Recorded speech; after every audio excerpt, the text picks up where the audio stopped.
नमस्ते, प्रणाम, हर हर महादेव।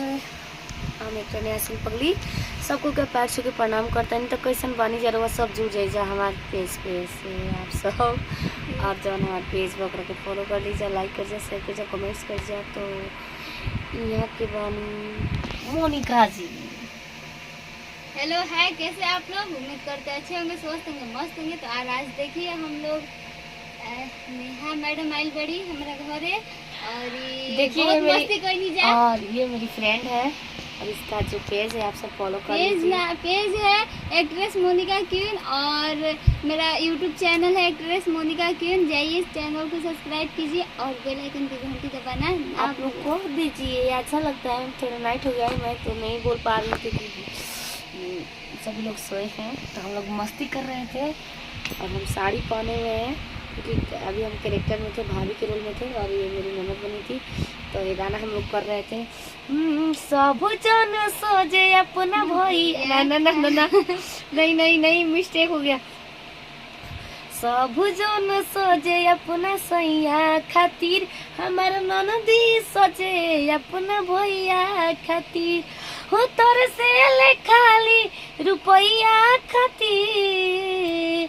सब जन सोजे अपना सैया खातिर, हमार ननदी सोजे अपना भैया खातिर। तो हम कहे हमार भौजी सोजे हमारा भैया खातिर। हाँ, तो हम लोग बहुत ही अच्छा ब्लॉग आने वाला है और मेरे ब्लॉग को इन सब से बने रहिए और देखते रहिए और एक बार शेयर कर दीजिएगा। और कैसा लगता है हम लोग का वीडियो, साथ में हम लोग का जोड़ी कैसा लगता है कमेंट्स करके बताइए। आगे आने वाली भविष्य में हमारी जोड़ी चमकने वाली है, ये मेरा दिल करता है।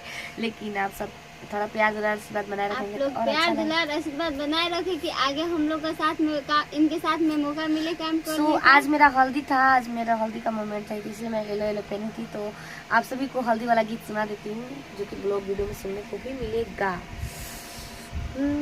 आठो ही काठ के मालावा रे मालावा ताही मालावा, हे सुहाग के हरदी ताही मालावा, हे सुहाग के हरदी ताही मालावा।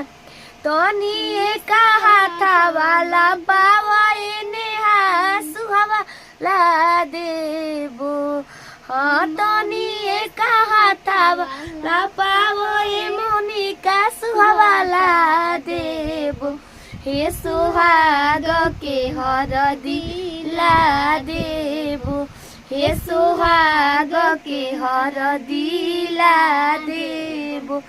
कैसे में हाथा वाला पाई मोरे आम मोरे हाथे, बाटे कलम दवतिया मोरे हाथे, बाटे बड़ की मोबाइलिया मोरे हाथे, कलम दवतिया नंदो रखा सिरहना ला देबो, हे सुहाग के हरदी ला देबो, हे सुहाग के हरदी ला देबो।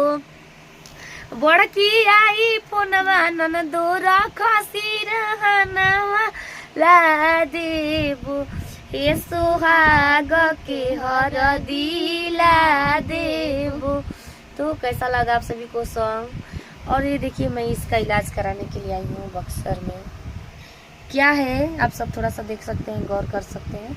ये क्या है आप सब कमेंट्स करके बताइए और कैसे ठीक होगा, क्योंकि इतना छोटा था, धीरे धीरे धीरे इतना हो गया है। तो मेरे को बहुत डर लग रहा है गाइस। तो आप सब चाहेंगे तो मेरा ये जो भी दाग है क्या है ठीक हो जाएगा।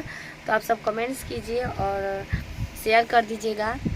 और वीडियो कैसा लगा है बताइएगा कमेंट। सब वीडियो को प्यार देते हैं वैसे ये भी वीडियो का कुछ बोलो। हमको भूख लागल बा। हम न दूगो भात कोल बनी, एगो आलू आ दूगो सोयाबीन हो तो भूख ना लागी? तू बताओ भूख ना लागी के कही कि ना लागी? हाँ को गाना याद तो कही देवलिया के आड़ा हो रहे ले खड़ा काला कोबरा देखनी, कि भोरे भोरे फेंके जाता रही गोबरा, कि भोरे भोरे